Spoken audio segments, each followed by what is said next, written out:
A Lava Jato ela vem se utilizando os principais instrumentos, os laudos públicos da Receita Federal, de toda a investigação em torno da Lava Jato, ele se apoia muito, os documentos principais, entre muitos outros, mas os documentos principais são os SPEDs, são os arquivos do SPED.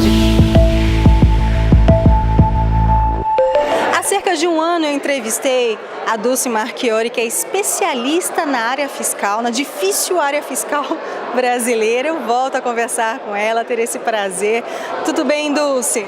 Tudo bem, Luciene, o prazer é todo meu em conversarmos novamente. Dulce é gerente de produto da Stefanini e vai nos explicar essas mudanças que estão por vir. Qual a principal? Eu gostaria de destacar hoje uma obrigação que tem bastante movimentado as empresas, que é o REINF, que é uma obrigação que trata das informações sobre os serviços tomados e prestados, né? É mais um pilar do SPED que o fisco veio determinando. Já de algum tempo se falava bastante dessa obrigação, mas foi agora em março, com a publicação oficial da legislação, prazos e obrigatoriedade, que isso ganhou força e as empresas realmente retomaram as suas iniciativas internas de movimento e de projetos em torno dessa nova obrigação. Qual é a principal dúvida das empresas? As empresas estão bastante preocupadas com o alicerce, com as informações que precisam ser prestadas para o fisco, né? A gente vem percebendo que o detalhe das informações, que o fisco ele sempre pede um pouco a mais daquilo que ele já pede tradicionalmente, né? E a gente percebe, por exemplo, pelas principais ações, inclusive algumas nacionais, a Operação Lava Jato, que é um grande destaque da Receita Federal, em conjunto com a Polícia Federal, é só um exemplo de como o fisco está cada vez mais instrumentalizado, né? A condição que ele tem em processar essas informações, em validar, em organizar e ter uma lógica de inteligência, de checagem, de cruzamento de dados, isso é um item que tem preocupado muito as empresas com relação à qualidade e à integridade das informações que têm que ser enviadas. Dulce, por que tantas mudanças com tanta frequência? Isso complica muito a vida das empresas, não? Sim, isso é uma característica na área fiscal brasileira, né? A gente tem uma velocidade, um ritmo de mudanças que realmente é um desafio para as empresas superarem. E em especial quando a gente fala de REINF, inclusive o ritmo é uma dessas grandes mudanças, porque as empresas vêm acostumadas a entregar, por exemplo, a DIRF, que é uma das obrigações origem, né, que entregue atualmente relacionada ao REINF, e agora no REINF a entrega do REINF passa a ser mensal, todo dia 20, né? Isso vai começar agora em 2018, a primeira entrega vai acontecer no dia 20 de fevereiro, referente aos dados de janeiro, né? E aí, assim, as empresas, isso é uma mudança bastante importante, porque elas deixam de fazer uma rotina anual para fazer uma rotina mensal, e o fisco vem insistindo bastante na questão da competência, de que as notas fiscais de serviços tomados, né, precisam entrar dentro do mês do serviço prestado. E na prática a gente sabe que não é a realidade da maioria das empresas, né? As empresas, muitas vezes, eu já encontrei situações conversando com algumas empresas onde elas tomam um serviço, espera o prestador totalizar o que ele fez de serviços que foram prestados, ele diz o valor, a empresa paga e depois a nota fiscal chega por último. Então, nem sempre a nota fiscal chega dentro do mês da competência do serviço, né? E isso é uma coisa que o fisco ainda não abriu mão e as empresas precisam organizar os seus processos, combinar datas, janelas de corte para essas entradas de notas fiscais, isso vai ser muito importante. Há mudanças também em layout, não é isso? Sim, o REINF ele começou em março na versão 1.0, já estamos na versão 1.2, né, do layout, são 14 registros, essa estrutura de um arquivo XML que o fisco montou para receber essas informações, né? O grande destaque para essa estrutura de formato e de arquivo é que o fisco não vai ter um PVA, um programa validador para transmitir essas informações. Isso é muito semelhante também com o que está acontecendo no e-social, também não tem validador, né? E esse é um ponto de atenção, porque a exemplo de outros arquivos do SPED, que hoje o fisco já recepciona, como o SPED fiscal, o SPED contábil, FD contribuições, que possuem um validador, ainda não é um validador muito completo, né? Mas ele valida as regras principais, faz uma primeira checagem, mas o REINF e o E-Social não terão esse validador. Então, o ponto de atenção e o alerta para as empresas é: trabalhem na qualidade dos seus dados, porque o arquivo que você preparar, montar e transmitir, ele já foi recepcionado no ambiente nacional e vai estar à disposição dos órgãos fiscalizadores. Então, isso é um ponto importante de atenção, né? E as mudanças de layout, a gente vem notando que, embora as publicações são recentes, mas que o layout ele está num caminho de maturidade, né? Ele não teve significativas mudanças, assim, ele vem só recebendo alguns complementos de dados, alguns complementos de regras de validação. Isso indica para a gente que a chance de uma prorrogação, que muitos ainda esperam, será que vai ter uma mudança de data, né? É baixa, né? Porque o layout está maduro, tem recebido poucas alterações, e também porque o ambiente de testes por parte do fisco foi liberado no final de julho. Então, desde agosto, os contribuintes estão tendo a oportunidade de validar os seus arquivos, de testar isso no ambiente do fisco, né? Antes da operação em janeiro.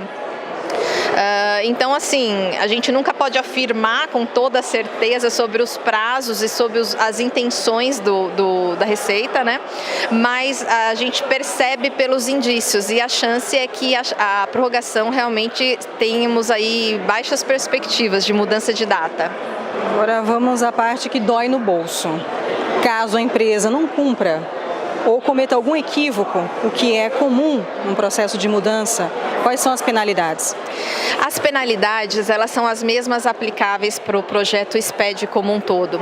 Então, nós temos aí multas pela não entrega, pelo atraso na entrega, que multas, essas financeiras, elas são de baixo impacto. A gente vai falar de multas de R$ 1.500 ou R$ 500 ao mês, por fração do mês, mas essa multa, ela tem financeiramente baixo impacto, mas se você deixa de entregar ou entrega em atraso, a exposição fiscal é muito ruim. Mas a multa financeira mais pesada e que ela traz uma mensagem do fisco para o contribuinte é sobre as operações incorretas, as informações prestadas erroneamente, né? Essa multa é prevista de 3% sobre as transações comerciais totais.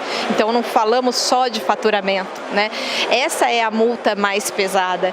E o recado do fisco, por que ele pesou a mão nessa multa? Exatamente nesse recado: olha, trabalhe na sua informação, me entregue a informação correta, né? Trabalhe os seus processos. Eu acho que hoje o grande movimento que a gente vem vendo as empresas fazerem em torno de toda essa mudança na área tributária é realmente trabalhar para você ter uma origem do dado, porque a área fiscal é a ponta. Depois que tudo aconteceu, ela vai transmitir, entregar uma informação que já aconteceu, que já foi realizada, né? Então, o grande papel do gerente, do gestor fiscal, é ser um agente que multiplica esse conhecimento dentro da companhia, que mostra os impactos disso do ponto de vista fiscal, até para a viabilidade e continuidade do próprio negócio. Qual é o ônus para uma empresa desta exposição fiscal que você mencionou? A gente tem, vou pegar alguns exemplos até práticos da mídia, né? A gente tem visto situações que algumas empresas que estão sendo autuadas, estão sendo investigadas no Fórum da Lava Jato, que a gente vê situações desde multas recorrentes a todos os impostos que deixaram de ser pagos, até inclusive a prisão dos responsáveis que respondem legalmente pela companhia, né? Essas são multas previstas. E a Lava Jato, ela vem se utilizando os principais instrumentos, os laudos públicos da Receita Federal, de toda a investigação em torno da Lava Jato. Ele se apoia muito, os documentos principais, entre muitos outros, mas os documentos principais são os SPED, são os arquivos do SPED. É onde a Receita consegue avaliar e investigar a operação e toda a contabilização do contribuinte, né? Então, as multas, elas podem ser desde multas financeiras, como inclusive esses impactos maiores mesmo de você ter a empresa impedida de operar, né, ter a inscrição estadual cassada, você ter os seus representantes legais sendo responsabilizados civil e criminalmente por determinadas ações que possam ter sido apuradas, né? E a gente entende também que nem sempre não é o caso de todo mundo, nem sempre é uma intenção de fraudar o fisco do contribuinte, mas um pouco motivado por esse contexto complexo que é a legislação tributária brasileira, né? A gente verifica muitas empresas multinacionais quando vêm operar no Brasil, é um dos pontos que elas levantam sempre nesses fóruns de cooperação entre os países, é exatamente uma simplificação do nosso modelo tributário, porque isso é um desafio para os investidores aqui no nosso país, né? E entender, em mapear e poder ter uma operação saudável aqui. E Dulce, para a gente encerrar, o que seria o modelo ideal para uma empresa ter a própria equipe fiscal ou terceirizar a parte? A gente vê que terceirização tem sido uma tendência, mas o que você aconselharia? Nós temos, o que eu aconselho é avaliar primeiro o cenário daquela empresa, o seu business, o seu negócio e quais são as suas principais necessidades. Muitas vezes um modelo de terceirização, de um BPO completo, cai como uma luva para algumas empresas, mas para outras não, né?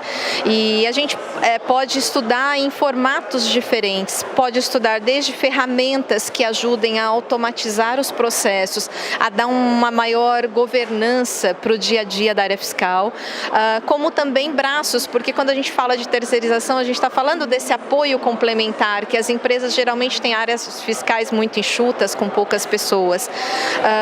Mas eu acho que a gente pode ter várias ações diferentes nessa linha de apoiar as empresas, seja colocando ferramentas para automatizar o dia a dia, ou seja colocando recursos, conhecimento, inteligência, pessoas que podem trazer essa expertise também. Dulce, muito obrigada por mais essa oportunidade. Eu que agradeço a oportunidade, Luciene. É um prazer falar com vocês. Prazer é nosso. Luciene Miranda para a Ducascop TV.